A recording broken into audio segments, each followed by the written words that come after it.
കുംഭമേള എന്ന വിരോധാഭാസത്തിന്റെ പേരിൽ ദില്ലി റെയിൽവേ സ്റ്റേഷനിൽ നടന്നത് വാഗൺ ട്രാജഡിയെ അനുസ്മരിപ്പിക്കുന്ന ദുരന്തം. കുംഭമേളയുടെ പേരിൽ പാവപ്പെട്ട ജനങ്ങളെ കൂട്ടക്കുരുതി ചെയ്യുകയാണ് മോദി സർക്കാർ.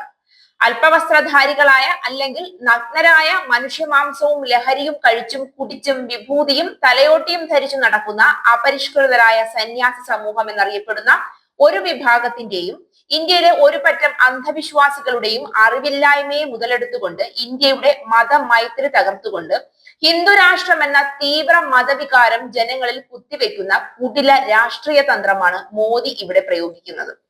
നാഗസാക്കിയിലും ഹിരോഷിമയിലും നാശം വിതച്ച അണുബോംബിനേക്കാൾ ഭീകരമാണ് മത തീവ്രവാദം. എത്ര മനുഷ്യരാണ് കുംഭമേളയുടെ അന്ധവിശ്വാസത്തിൽ പൊലിഞ്ഞുപോയത്?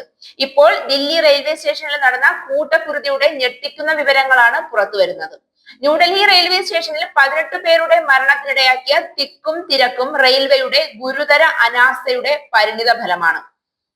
അപകടമുണ്ടായ ശനിയാഴ്ച 12, 13, 14, 15 പ്ലാറ്റ്ഫോമുകൾക്ക് ഉൾക്കൊള്ളാവുന്നതിൽ കൂടുതൽ ആളുകൾ തിങ്ങി നിറഞ്ഞിട്ടും ഓരോ മണിക്കൂറിലും ആയിരക്കണക്കിന് ജനറൽ ടിക്കറ്റുകൾ വിറ്റു.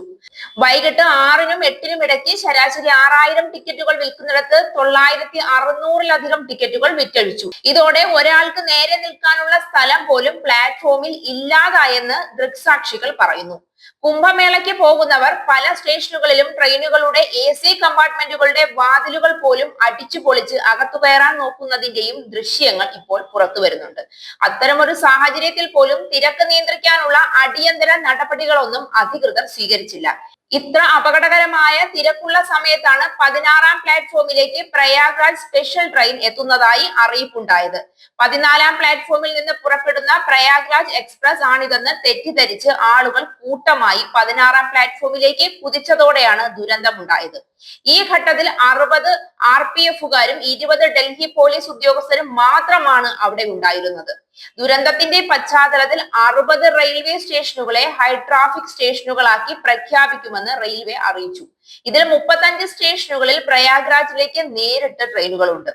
ഡൽഹി റെയിൽവേ സ്റ്റേഷനിൽ ഒരാഴ്ചത്തേക്ക് വൈകിട്ട് 4 മുതൽ 11 വരെ പ്ലാറ്റ്ഫോം ടിക്കറ്റ് നൽകില്ല. ദുരന്തത്തിന്റെ ഇരകളെ പ്രവേശിപ്പിച്ച LNJP ആശുപത്രിക്ക് ചുറ്റും 100 കണക്കിന് കേന്ദ്ര സേനാംഗങ്ങളെയും ഡൽഹി പോലീസുകാരെയും വിന്യസിച്ചിട്ടുണ്ട്. പ്രവേശന കവാടങ്ങളിൽ കർശനമായ പരിശോധനയ്ക്ക് ശേഷമാണ് ജീവനക്കാരെയും മറ്റുള്ളവരെയും പോലും അകത്തേക്ക് കയറ്റിവിടുന്നത്. മാധ്യമ പ്രവർത്തകർക്കും സന്നദ്ധ സംഘടനകളുടെ പ്രതിനിധികൾക്കും വിലക്കുണ്ട്. ജീവനക്കാർക്ക് പുറത്തുനിന്നുള്ളവരുമായി ആശയവിനിമയം നടത്തുന്നതിൽ പോലും നിയന്ത്രണമുണ്ട്. പരിക്കേറ്റ് ചികിത്സയിലുള്ളവരെ കാണാൻ ബന്ധുക്കളെ പോലും അനുവദിക്കുന്നില്ല.